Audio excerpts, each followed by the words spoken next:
One of the great transfers from endurance training straight to our work is a principle called keep your hard days hard and easy days easy. And what that means and how that translates is basically in our endurance training, what we do often is we have these different zones, how we work and how we train. All the way from zone 1 to zone 5, usually.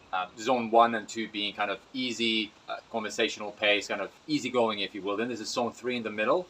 And then there's zone 4 and 5 that are hard, especially zone 5 is kind of all out effort that you can't really sustain for long periods of time. And most of them, especially professional athletes, endurance athletes, they spend most of their time in the zones 1 and 2 and a little bit of time in the zone 4 and 5, but hardly any time in the zone 3, which is this kind of middle gray ground, if you will. And how we can take that idea into our workplaces and our work habits is, well, let's put it this way. A lot of people work in that zone 3, in that middle. They don't really go very hard, but they don't go very easy either, meaning that the stress levels are kind of at medium levels at all times. And that is not very a good thing. How we should work and how we should train for that matter is that we train a lot in that kind of low energy zone and then a little bit in the very high intensity zone.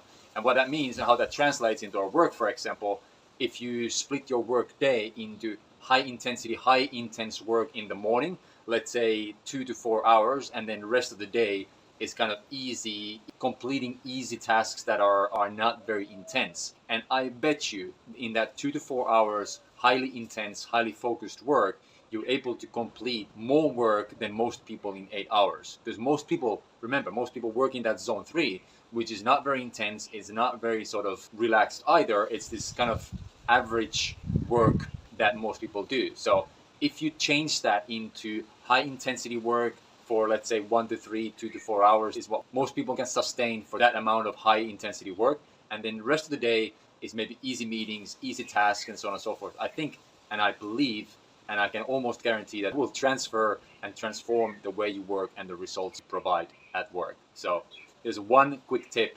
transferable principle directly from endurance training to your work.